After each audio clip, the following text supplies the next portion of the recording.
Vous suivez la FM Télévision. Bonjour chez vous, madame, messieurs, chers téléspectateurs. Comme le rendez-vous, comme la coutume et comme l'actualité nous l'oblige, encore une fois, nous sommes là pour le compte des grandes analyses, votre grande tribune. Aujourd'hui, les plus grandes questions se posent. L'actualité aussi oblige. Tenants et aboutissants du régime peuple d'abord. Perspective sociopolitique de l'opposition, ce sont le sujet, mais notamment aussi quid sur les actions du pouvoir, mais aussi la position de l'opposition en République démocratique du Congo. On en parle aujourd'hui avec un cadre de l'ATD, Alliance des travaillistes congolais pour le développement. Des travaillistes congolais pour le développement. Mais il va se présenter.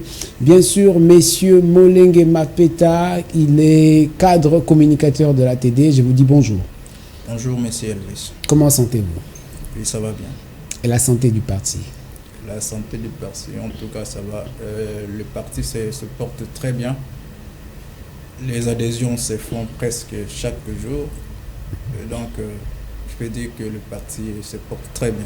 Vous devez un peu hausser les temps, hein, mais je tiens à vous préciser que l'émission est bilingue. Voilà. Déjà, santé à parti, les adhésions MCBISO se font très bien.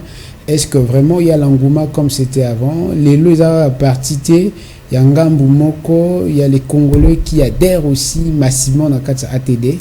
Donc, je peux préciser que rien n'a changé. Donc, le mouvement où il y a ATD, il y a la Kiliboso, il y a un mouvement où il y a Mikolo. D'ailleurs, adhésion. L'actualité, vous ne parlez plus. Adhésion aux Salama, il y a adhésion Moko massive. Adhésion massive, je peux dire. Donc, en termes, il y a adhésion, on ne peut pas dire tout ça dans le mouvement. En tout cas, aux journalistes, vous voyez la réalité sur les canaux. Donc, tout ça. Parmi ces réalités, c'est que parti est une moi combo, est une moi ampleur, mais l'élo depuis, et il n'y a rien qui s'est dit par rapport à ATD. C'est comme si tu allais à siège à Pamba, membre n'a un beaucoup de l'écran suscité, n'a pas média pour parler de l'ATD, de l'autorité de l'ATD. Peut-être pour Nayoa, peut-être. Non mais ATD sur terrain. Qu'est-ce qui s'est dit? Moi, je vous informe qu'ATD et Yokanarali Sousouté est loin d'être existé comme un parti. ATD et Zoyokana très bien, et là, on peut échanger. Donc, peut-être Yo, mais sur le média, les réseaux sociaux, tout ça, donc ATD et Zoyokana, normalement, est-ce que n'est-ce pas que moi, déficit à communication, moi, problème, il y a communication. Eza na kati au sein du parti pour ne permettre aux Congolais, parce que vous êtes témoin, les réseaux qui te tiennent micro. Tout a 5 enfants ou encore 5 jeunes hommes. Président et ATD. Déficit réponse que déficit de communication on a vraiment nié et puis nako défié au tient micro devant quelques compatriotes pour que la ATD soit en actualité malgré les en opposition, mais il y a des autres cartonnés micro donc ATD to musée ngainayo force à communication à parti nabino si et seulement si parti lelo et yokanaka na chef ya société ngaina tia balader nanga bino bokochani mais naebi sur déjà parce que yo za deuxième communicateur je pense naza communicateur et puis naza sir na mabunazo loba na lobi tia micro devant ba compatriotes c'est ce que je dis 3 ba webisayo ATD, Alliance des travaillistes congolais pour le développement, ils ont parti cher à l'honorable sénateur José Makila Choumanda. Moutoumoko Abungi ATD, Azate. Ils ont pour impulser, bon, mais quand on renforce la communication dans 4 parties, on a lobby. Moi, je vais mettre le micro baladère. Le prochain communicateur, ce qui est à Kakayo, ton musée, on a 5 personnes, na Tuni Bango ATD, na président fondateur na Yango. Ceux qui battent à répondre, on a quantifier force à communication. Ce n'est pas un problème. Merci beaucoup. Parlons du fils du pays, parlons de l'honorable José Makila Choumanda, comment il se porte? Et l'honorable sénateur José Makila Choumanda se porte très bien, comme d'habitude. Et bien, leader Moko Yamnen, ceux qui santé nous permettre ou bien quelque chose ne va pas. Et oui, directement. Donc, il s'est compris. Et puis, il y a banani. Parce que il y a le loboti courage, quoi, comme c'est ATD. Il y a parfois les gens au baïba, même la santé. il y a honorable sénateur José Makila. Mais il y a on est dans insister dans bisayo eza yo peut-être yo nazoloba peut-être yo nazoloba mais réalité sur le terrain eza yo ozoloba. Pour nous prouver contraire il y a ngano to lobawa. Je vais passer le micro, ne vous inquiétez pas.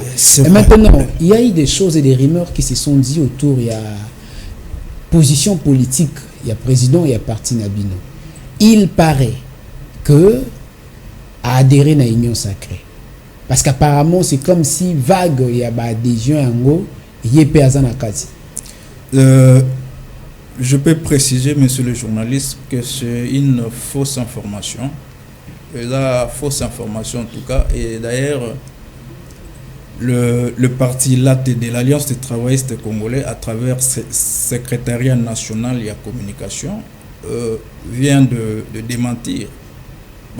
Propos a apporté message moro ya koniye makambo na ATD parti cher à l'honorable sénateur José Makila et demeure une partie, donc plusieurs parties qui constituent l'FCC, la plateforme FCC de l'autorité morale Joseph Kabila Kabange. Donc vous réitérez jusqu'à présent votre confiance à l'autorité du FCC qui est Joseph Kabila. On est dans l'FCC jusqu'à aujourd'hui. Mais pour parler de l'FCC, oui, notamment on a différentes sorties médiatiques, différentes assises de la FCC. Présence c'est José Makila Zalavatin. Et c'est dit à quoi exactement? Présence il y a José Makila ce qui est athée. Bon, et c'est pas forcément présence la présence na cause à travers biso ba communicateur ndé na yebiso suko na za clair na lobby ba fausse information et bimi disons que autorité morale na biso a des réunions sacrées to démentir en na lobby lui à travers secrétariat ya communication ya parti ba démentir ou information na eza lokuta tant toujours le déjà toujours représenté Mbalamoko autorité morale Nabiso donc toza na FCC Bino bozo représenter autorité morale. Laissez-moi te poser des questions, vous êtes là pour ça. Bozo représenter autorité morale. Mais ne voyez-vous pas que d'autre part bozo ko ternir pe image à la fois ya parti et même il y a plateforme oyo wapi autorité morale Nabino azali katina yango puisqu'ici il faut parler même la théorie à communication. Présence dans la FCC et ça l'a raté. Et mon a raté, disons ça comme ça. Mais on va parler de la personne, sans pour autant parler de la place qui est une position. Comment vous justifiez ça? Non, présence, tant que présence c'est José Makila Zomonanate na FCC, je ne comprends pas. Parce que l'activité non sur les alagas. Non, j'ai commencé par poser la question. Non, j'ai commencé par poser la question.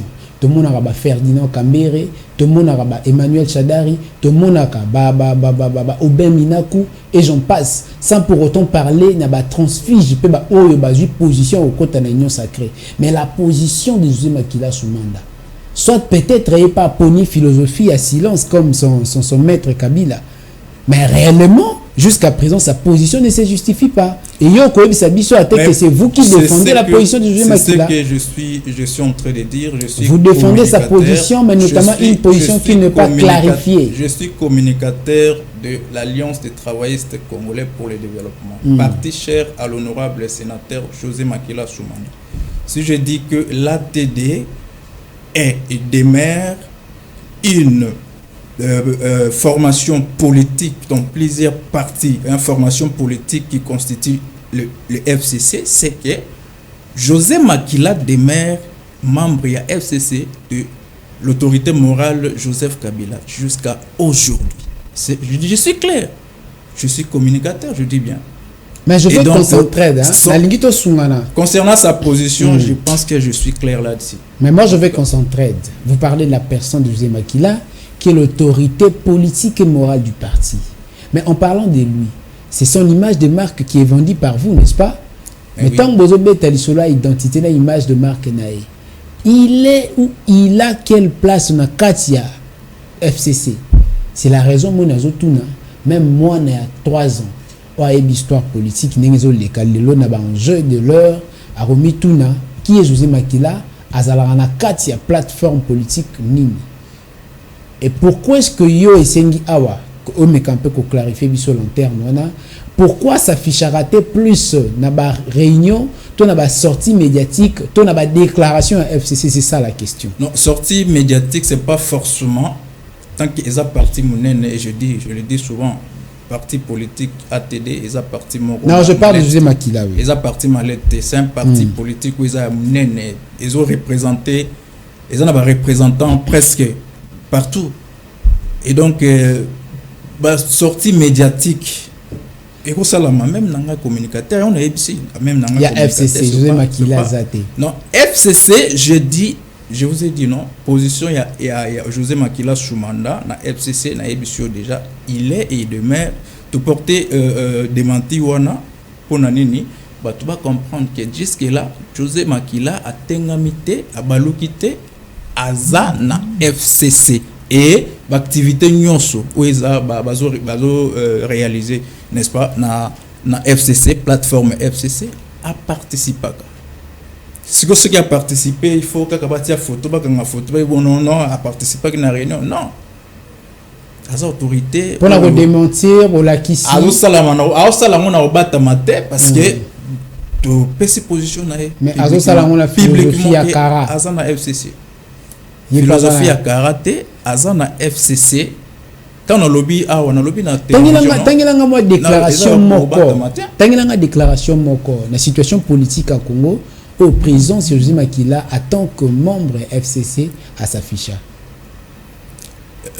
Déclaration, c'est belé, ceux qui n'ont pas pensé, idée et déclaration, c'est belé, soit déclaration, soit il y a CENI, composition, il y a bureau, il y a CENI.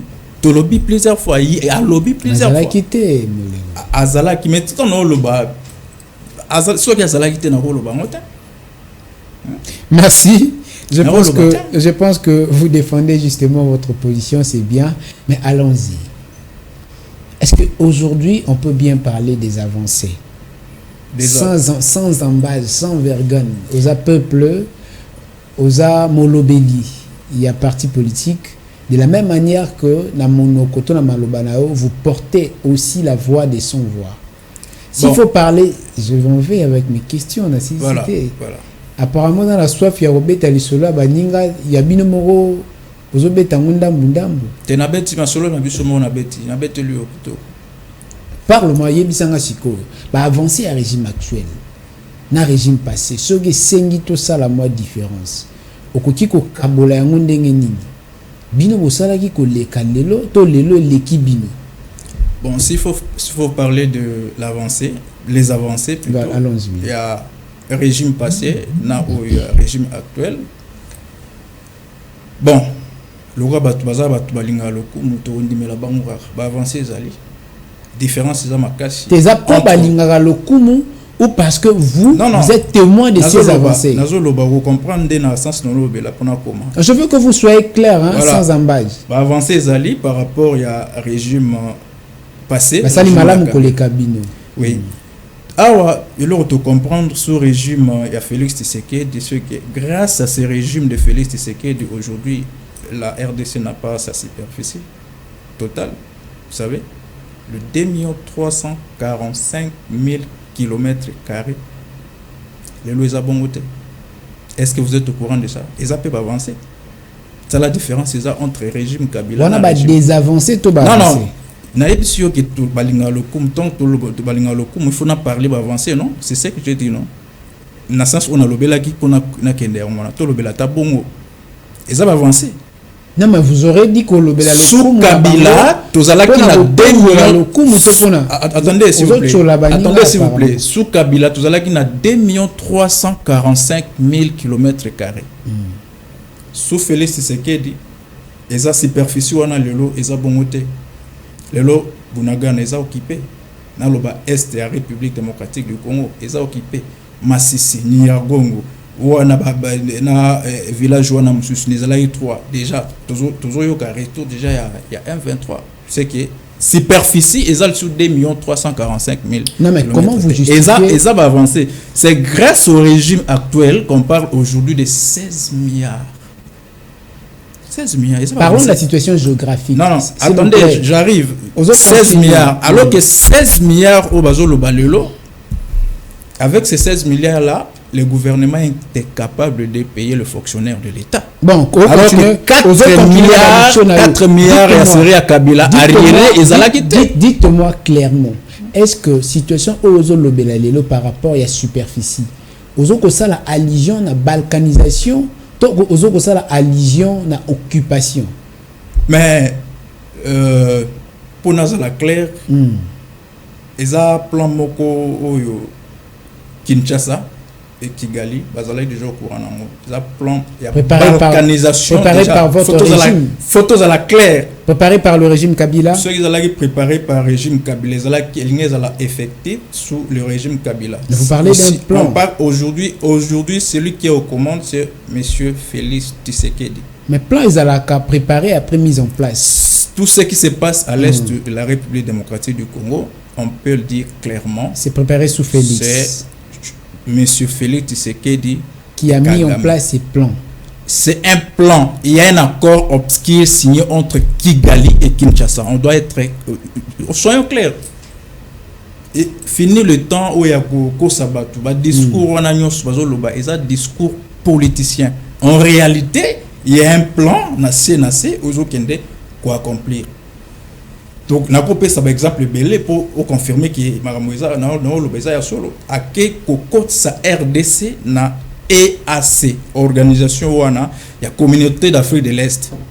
Na kati ya communauté d'Afrique de l'Est, charte na bango na article na 4 et lobineni ezo pesa bango pouvoir ya ko détenir ou bien ko céder terre. Maintenant, ba pays wana nyonso otuza membre so otali Rwanda ils ont na terre nini ko ba céder. Comme on a nini oyo Uganda ils ont na terre nini ba céder. RDC talara superficie nango. Donc on comparer nyonso au monake ils a plan moko monté déjà pour ba céder une partie ya terre na biso na pays mususu pembeni et puis ça bango possibilité. Et puis mutu oyo azo bato oyo bazo bungisa est le lopo balkanisation ça la effective. Ils ont M23 à travers M23 ni marambona ils la réaliser. Et le même M23 Félix Tshisekedi, dès son accession au pouvoir, a bengi ba M23. Peut-être tu es au courant, peut-être osa mutu mupanzi oui bien. Le ba M23 à travers porte-parole na yango Willingoma, il était clair là-dessus. Alobi basala na Kinshasa a 24 mois prise en charge na argent ya contribuable congolais. Hein? Mbongo ya gouvernement ou ya biso et nde bango bandoko vivre nango na Kinshasa prise en charge na mbongo na biso ya mboka. M23 wana il y a un accord signé entre Kinshasa et Kigali et voilà biloko nango to salama. Aujourd'hui bazo bisa biso non EAC nde azu contrôle ya place au M23 à Botolaki. Sikotan wazui ba place wana nyonso o mona mutu oyo azo batela place wana nyonso bazo nyona c'est Uganda oyo enviaka richesse na biso er nyonso na kati comme eza communauté d'Afrique de l'Est na kati Rwanda pe azali c'est que ba soda ya Rwanda pe bazali na kati ya zone wana oyo eza sécurisé na force ya EAC. Vous comprenez un peu? Donc mboka na biso eza pillé, le moment où je vous parle ici, Mboka, ils ont pillé systématiquement, pour comprendre la frontière, tout n'a pas de biso baza, pour n'en débaouer, bisabino, mona mituka, mituka na mituka, bien bâche, ba minéré na kati, ezo katangam. Voilà, Mboka n'enge régime en place, il y a même les biso. Ce sont les avancées par rapport au régime de Joseph Kabila. Ça va avancer. C'est ça un peu la différence. Au régime Joseph Kabila. Après, mais c'est ça l'avancée par rapport au régime Kabila. Parce que le régime Kabila, ce même mouvement à M23 a été défait. Pour ça, au courant, depuis 2000, je crois, 2013. Mais il y avait le CNDP, il y avait le malgré ça, ce sont des petits groupes. Évolution à M23. Évolution à M23. Ça a été. Vous vous souviendrez à Laurent Koundabato à Région Passe. Évolution à M23. Et Sengipe Binobo noté comme avancé à régime Kabila. Et moi, je vais peut-être vous rappeler, Bino, je fis un jour pour la compte à mission na Kwango, na mona lo lenge kani ba bâche pe ba camion ozo lo bela ka couvert. Na ba minerai, je ne sais moi, et autres minerais à RDC, ndenge longwa pe ça la transport nango komatiawa. Le problème dans de l'illégal ou dans la légalité, je ne sais pas. Mais aux hommes que comparativement, ce sont de mêmes choses aux autres kobatilelo. Non, même chose de soyo lobi même chose non comme parce que naipsio non Uganda, Rwanda, ils mboka na pays voisins, ils mboka lula ka richesse na biso déjà. So na depuis kala banda ko yiba de richesse na biso ils obima na ndemo ya obatama. Mais na sens où nous avons la succo, il y a un terme avancé à régime où ils ont bima ouvertement ils ont mal légaliser en tout cas mboka ils ont kende mboka qui donc plan ya légalisation et latinzoto et comme ils ont formé plan ya balkanisation. Moi je parle comme un politique bato oyo ba olandanga peut-être bango bazozwango comme bato bayoka kana ba TV ne bato ba menacer mboka na biso eza déjà balkanisé mais bazo luka manière nini ba rendre ya Moscow effective donc public et banambala moko et puis charte wana ningezo pesa bango déjà autorisation ya ko céder terre to la muka jour moko toyoki non bunagana EAC apesa ngo annexion na Rwanda. Est-ce que toki ko pesa o raison tozalaka na misu na biso ya rolela déjà makambo esili to lelika koto et puis loko o na regretter eza population na biso ya do regretter mingi population na biso ya RDC surtout na Kinshasa. To pesa o raison par rapport ya ba dire na yo que RDC plan ya balkanisation ba komi to ba ligne ko rendre yango officiel et ça peut na même perception et idée à Paul Kagame pour abimati na média koloba que Rwanda a réclamé ba terre na ye ozana Congo depuis depuis régime ya to na Kabila non parce que Kabila ndi azala vilipender trop depuis régime ya Kabila est-ce que so yoka déclaration de ngwana salamate pour vous prouver que plan wana vraiment ça ya vrai entre Masolo ou ezalaki entre Kinshasa. Je ne peux pas citer le nom Kinshasa et Kigali. Donc, plan wana ezalaki vraiment vrai. Quand il est arrivé au pouvoir ici, Bayebisi ennemi na biso géré eza Paul Kagame, président de Rwanda. Il y a Yebisa Ebisoni. Kagame c'est son frère. C'est lui qui nous a apporté amené le monsieur là ici nani Paul Kagame na stade awa ba militant IDPS oyo batelema na limité ba yembeli yuna nyobo ya Kagame c'était Félix Tshisekedi donc abenga frère donc ezalaki na plan moko déjà bazo monter yango pour la balkanisation na homologue na ye si y a une activité sengala qui ennemi wana après tout il y a une activité aza homologue to boité surtout voisin naturel boko éviter donc pour na sens même il y a coopération à sens il y a coopération bilatérale et tout ça ils ont interdit tout ça mais tant déjà mutu oyo lungo coopérer na yezo mona déjà penser na ye aza déjà risé et là on ça il faut baluka ba awa et comment non depuis wana je régime à Kabila tikala ko condamner Rwanda té comme agresseur non vidéo ezali tambola face les députés nationaux Joseph Kabila a dénoncé notre ennemi aujourd'hui c'est les Rwandais et on va les tant attaquer en 2013 pan babotola bamboka na nyoso nani M23 botola mais le gouvernement azoko kate avec un budget de 16 milliards tandis que Rwanda ezalaki 4 milliards bazoko ka même pas le nyoso so tambola secteur nyoso et le komoko ezotam dans le régime Félix Tshisekedi ezate avec un budget de 4 milliards to ezalaka stable sous Joseph Kabila toko lo bandeni avec un budget de 4 milliards Joseph Kabila a organisé élection yemoko na budget 4 milliards avec un budget de 4 milliards Joseph Kabila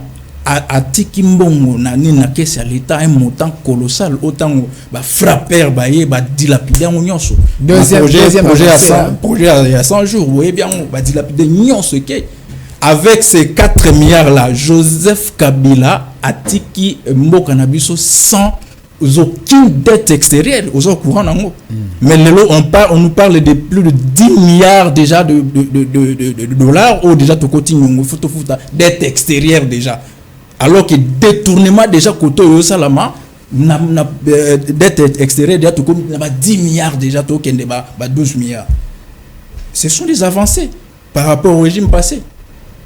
Est-ce que tout ça nous ne sommes pas des cons nous surtout au salama ton di mara non mboka na biso ezo kende et message on a pesa o ezo swanga ezo pesa nga pasi makasi eza message population congolaise bazola la trop et puis précisément la population à Kinshasa pour nous essayer ça pendant que mboka ezo kende et là on a regretté pendant que mboka ezo kende bango bazana ba bar bazo mela masanga pendant que mboka ezo kende bango danse ndombolo. En tout cas, même les musiciens au bazar maëlle, bah façon à bango et jouer musique hein, pour l'instant, ils ont moins de choses. Mais bah toute la population vraiment oh il faut bah manifester. Ok, mboka na bango, ils ont un danger, ils ont un danger. Bango bazar distrait, kaka masanga. Tout ça basi, tout ça. C'est un appel pour nous lancer population pour tellement. Sauf aux élèves Félix Tshisekedi à l'ongola biso na EAC na ya olongola te parce qu'il sait le contenu de l'accord signé. Il faut population à tellement à réclamer à tia pression comme ça à ebake mboka oyo cela ne m'appartient pas. La RDC appartient à tout le monde. Tout RDC c'est un groupe de gens et ça y a clamoko boye non RDC appartient à tout le monde. Nazana droit ni nazana télévision on a lancé message mboka na biso ezokende et population il faut tellement à réclamer ma belle naie oyo ezokende à travers accord obscur oyo ils a signé entre Kinshasa et Kigali. J'ai vu autant que moi quelques avancées, je pense que ils ont paradoxalement opposé. Mais je veux quand même que nous puissions aborder ces points. La maternité gratuite. Est-ce que pour Naïo, c'était une priorité et aujourd'hui son effectivité, où en sommes-nous? Maternité gratuite, et cause de la priorité, et cause de la jamais na priorité, na la condition toujours vivre na mikolo. Et donc, est-ce que c'est que le Congolais a besoin, c'est la maternité gratuite? N'est-ce pas qu'il y a un allègement par rapport à la condition sociale? Et allègement, il y a par rapport à la condition sociale. Le peuple congolais a besoin d'un emploi. On va même payer à la fin du mois. Bon, on a la fin du mois, on prendre en charge moi si on a la maternité à côté maternité à côté bon on a au foot on a pêché na fouti maternité exactement comme ça maternité gratuite alors que comme si maternité gratuite population baza pauvre ba tezemi ba ke ba boti gratuite pour na ba la bana et comme problème conséquence il y a toujours mon bakuluna après boju ba boti bon na kanya makasi. C'est ça la vision du chef de l'État. On a vision. Depuis vision selon la vision du chef de l'État. Selon la vision du chef de l'État, peut-être vision à chef de l'État, peut-être les alara bon. Yo bo tarabana o ko prendre charge na bangote après ba komba kuluna tindi ba ona kanya makasi. C'est ça la vision. On a bo tamana 5 ans ya président ya mandat président de la République pas kola komi kuluna. Soit bino bo kanisa ko pesa Félix Tshisekedi 15 ans. Mais quand on dit souvent diriger c'est prévoir non quand tu es en train de diriger c'est pour l'avenir c'est pas pour le présent. Il y a un monde pour préparer l'avenir à battre il faut pesa bon emploi pour avenir na bango bon. N'est-ce pas que le bango une façon à cogiter au propre na pouvoir en place parce que selon yo avancer cogiter au pauvreté mais ça va vérité oui certes c'est la vérité nous tout le monde va contester le simple fait à kokanisa que na moi avancer ça la mission sur le plan social aussi parce que les Congolais nous tout à dans makoki malgré erreur Yakobota, mais abimisa mbongo maternité, ce ne sont pas tout le monde. Est-ce que on a gratuité enseignement? Et puis et là kaka sur le sujet à gratuité d'enseignement. Est-ce que gratuité d'enseignement on a payé eza effectif na tant toujours le bas? Mais ce sont les députés de l'Union sacrée au toujours mon on a télévision nationalité gratuite. Mais oui, balobi est gratuite, non? Maternité gratuite, mais avec les députés, on a une sacrée, toujours mon abamon à télévision, non, na outil hôpital tel qu'on a libéré 10 femmes au babota qui bakani ba pour balayer na mbongo ya ofutate pour babima. C'est ça la maternité gratuite. Une là na ba pré palpable. TV zalib sont sur Hollande. Ce qui est gratuite. Ce qui est gratuite. Pourquoi les députés de l'Union sacrée bah nous libérer les femmes au bah on pour mbongo bah les bafuta mbongo ya maternité avant babima. Mais sous le régime Kabila, Marie-Olive Lembe aussi le faisait.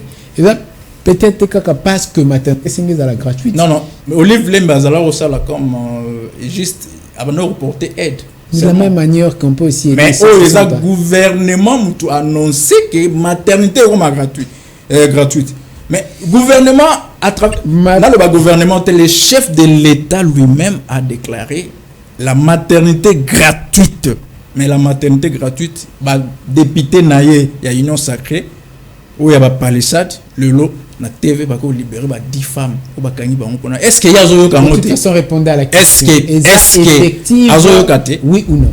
Mais ce qui est effectif na lobeli non pourquoi ba député ba femme ba suana ba boti.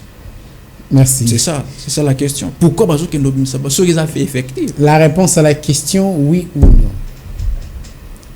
Effective. Effectivité. Merci beaucoup. Madame, Messieurs, nous avons sur ce plateau un communicateur de la TD. Il se nomme Mapete Molengi. C'est avec lui que nous échangeons sur plusieurs questions de l'actualité. L'opposition actuelle est-elle faible ou est une opposition forte? Bon, depuis qu'on a entendu cette déclaration, Nazwa qui tente les canaux médias, c'est pas à dire que naïe pour répondre à déclarer non. Mais na ligne canal le bamoy lo moko, etika na mutaba congolais. Et puis etika na mituna bango pour kalaté ba ko opposition. Ba bon ça magam. Kalaté on est beaucoup opposition kalaté. Je l'ai dit. Après 2024 ici beaucoup tabazo on sur opposition. L'opposition actuelle, c'est une opposition instruite. Au moment où réponse on a l'ingéna mema yangwana. Donc opposition actuelle, c'est une opposition instruite. Vous comprenez? Faire l'opposition, cela ne veut pas dire aller vandaliser. Cette opposition aller brûler les transports, aller casser le bien l'opposition est commis instruite parce que Bino bo commis contre-pouvoir, parce que Bolnibo créer contrepoids contre le régime Tshisekedi ou parce que vous s'alliez na bloc non Martin Fayoulou Moïse opposition opposition est commis les lots instruite. Mais le problème est que biso tant tout ça là qui n'a pouvoir, tout ça là qui est déjà instruit. Tout le monde a dit que IDPS n'a limité, c'était le banditisme. Et c'est là qu'ils ont opposition. Parce que d'abord, bit à parti politique, bit à parti politique, c'est de conquérir, chercher à conquérir le pouvoir. Et tant qu'on conquérir le pouvoir, on a garder le plus longtemps possible. Bit n'a pas. Mais tant c'est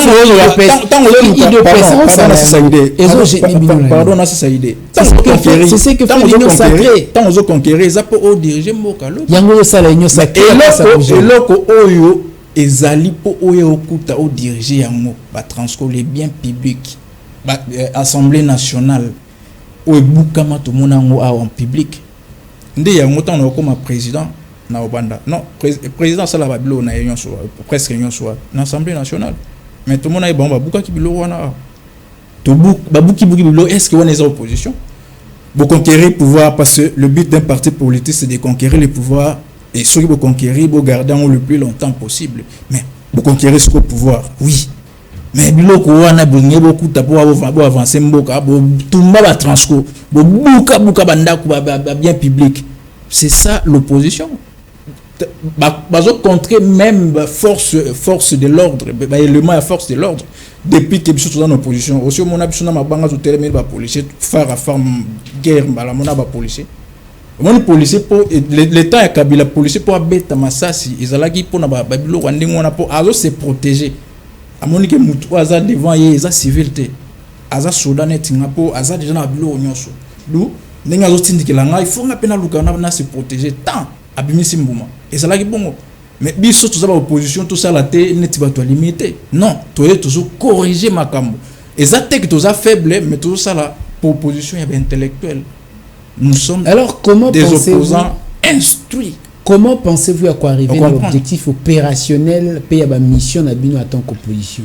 Est-ce que Bozo Zelaka Randenge constitué Pessindingi, c'est un parti politique, union sacrée à conserver le pouvoir naïe beaucoup plus longtemps possible et apprendre bino beaucoup à bimisa. Si pas dire makasi nabino, quand même maloba. Tout Bozo Zela exactement les lots opposition ana et puis sa leçon na pouvoir mais afin d'anaïe sans pouvoir.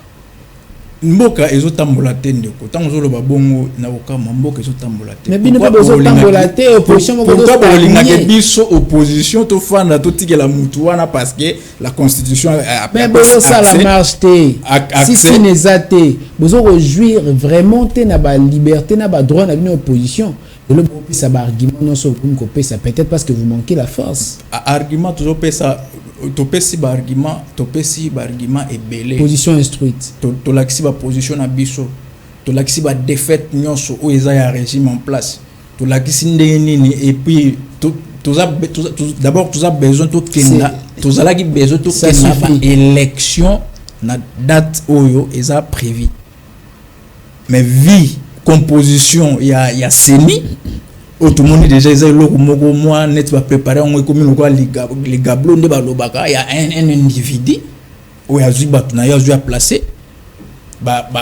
respecter même pas constitution amboka na biso ils ont payé ça accès membre ya opposition il faut participer pe na kati ya bureau ya seni et ça réclamation na biso mais il faut que ça la paix clair hein que il faut et le biso to lingini to za prêt pour l'élection tu sais que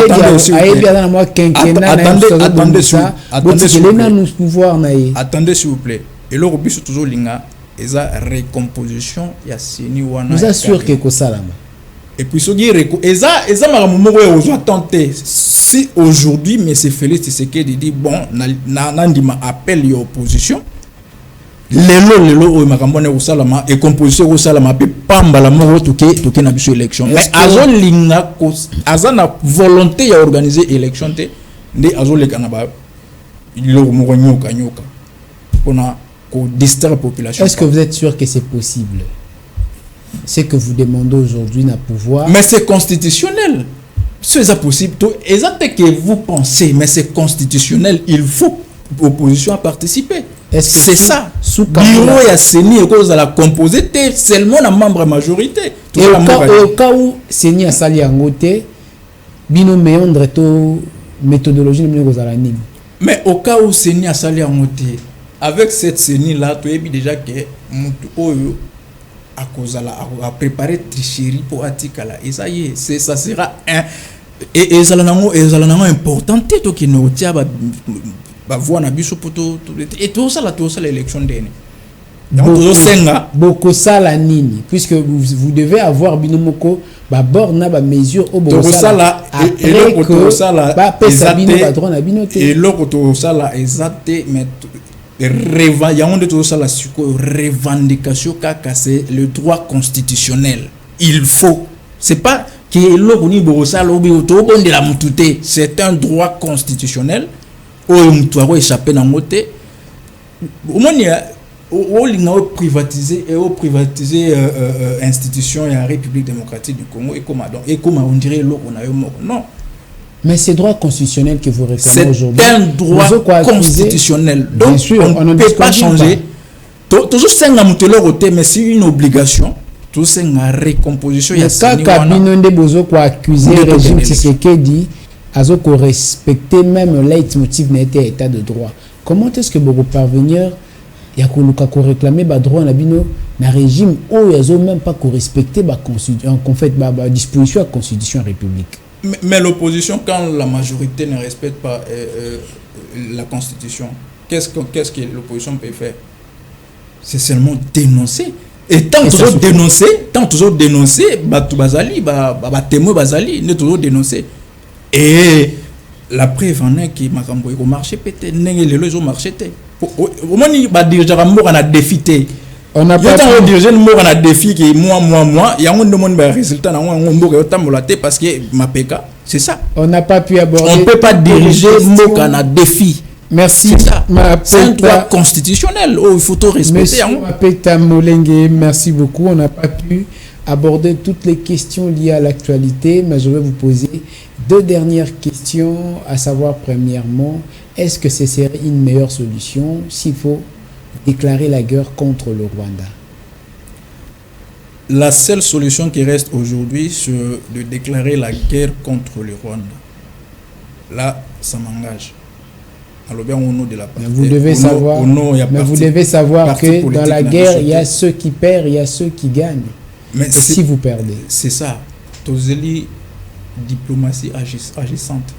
Il y a Félix Tshisekedi, Mouko Tombolo. Ce n'est pas l'impulsion qui vous fait ça, ce n'est pas de la jalousie mal placée. Maintenant, nous avons entre diplomatie. Non, ce n'est pas de la jalousie, ce n'est pas l'impulsion. La guerre contre Rwanda, où a-t-on choisi? Pour Siko RDC a humilié, la diplomatie, n'a même ils a humilié. Le lot en haut, voyager un peu, Kende quand extérieur, au monde on a humilié. Je suis congolais de Kinshasa, c'est tout.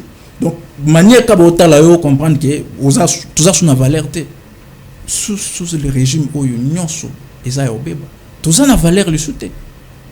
Donc toko compter le souci diplomatie à Félix Tshisekedi té.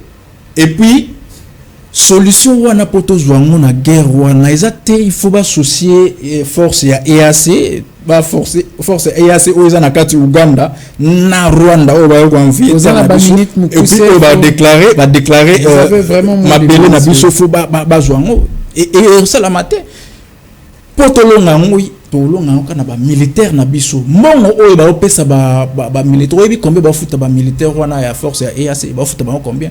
Bon, on a des guerres renforcées, les soldats ont courage, ils ont na terrain, ils bêta. Mais les soldats ont motivé, alors qu'on a 150 000 francs. Alors qu'il y a Koufi, héritage, article là-bas. C'est 200 $. C'est ça un peu. C'est 100 $, pardon, 200 000 francs, au lieu de 150. Il faut parfois dire des choses comme il faut. Et ça, n'est toujours le cas, non? Dernière question. Combien va fonctionnaire à l'État va toucher? La dernière question pour chuter, Mapeta pardon Molenge, qu'est-ce que ça vous dit les lois Tiani? Est-ce que pour la bino est dangereuse ou est une loi aussi prioritaire? Esa loi moko très dangereuse, ndenge olobi très dangereuse même oyo. Congolais bazo comprendre danger na mozo fanda parce que beaucoup de gens peut-être bino ngam na bino opposition le roi bozana ba poids lourd lokola Moïse bozo banga pe bazala écarté biso tozana Moïse. Moi je parle pas de Moïse. Je suis venu comme communicateur de l'ATD. Non, il est opposant. Je parle de votre côté, de votre camp. Non, l'obéla ATD. N'est-ce pas que Moïse est opposant? Opposant, mais vous êtes dans quel camp?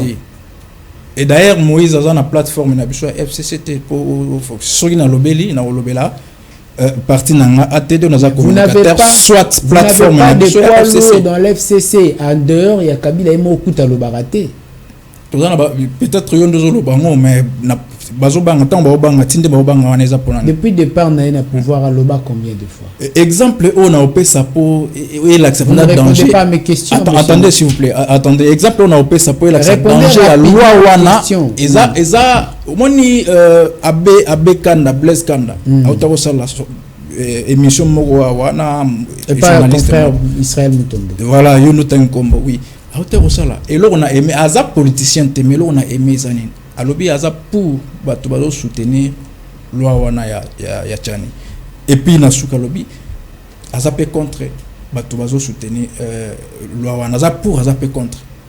À qu'est-ce que souki ça? Je souhaiterais que cette loi ne passe pas pour éviter la division. Azo mon ande danger au ezali. Na est na musiko avec budget à 16 milliards beaucoup ko maîtriser STT ndebo déclarer babilo ko ndemo wana tango peut-être na lo bakatango hotelema bozo bomena mboka wapi bomo na danger ozo kenda liboso te. Merci beaucoup, vous êtes communicateur de l'ATD. Votre dernière adresse à la population et aux téléspectateurs. Comme ça, comme nous n'avons pas pu achever toutes les questions importantes et cruciales de l'actualité, on aura bien sûr le temps de pouvoir en aborder dans tous les prochains numéros d'émission. Comme ça, vous avez 30 secondes à adresser. Merci beaucoup. Avant message nanga souka na profiter na saluer autorité morale place ça José Makila Soumanda, autorité morale na biso ya ATD place ça. Na saluer secrétaire général le docteur Alpha Benza place ça na PC Mbot, et puis na saluer secrétaire en charge de communication Donald Moulembi yemutukuta sali kenazala awa na solana yo na plateau olelo. Donc na pesi bamba mbote kuna message nanga ya suka ezaki population totelema totika ndombolo totika masanga tozongisa bomoto na biso toyebake este mboka na biso eza ya kokende, et puis totelema to dénoncer peut-être parce que vous ne foutez rien des populations à totelema to dénoncer totika masanga totika ndombolo ta ya ndombolo esili mboka ezokenda to dénoncer soki tozeli to dénoncer d'abord makambo ya balkanisation ezala te, et puis retrait mbala moko ya force ya EAC communauté Afrique de l'Est to bimana organisation wana mabeo Félix a même biso poto ke na balkanisation. Merci beaucoup. C'est ça, nous sommes arrivés pratiquement à la fin de l'émission. Votre message est passé. Nous remercions toute la grande équipe de la FM Télévision. Grande analyse d'aujourd'hui prend fin, madame, messieurs. Nous sommes heureux d'être ici pour vous informer et décrypter l'actualité. Restez bien chez vous. La suite au prochain numéro. Merci. Merci.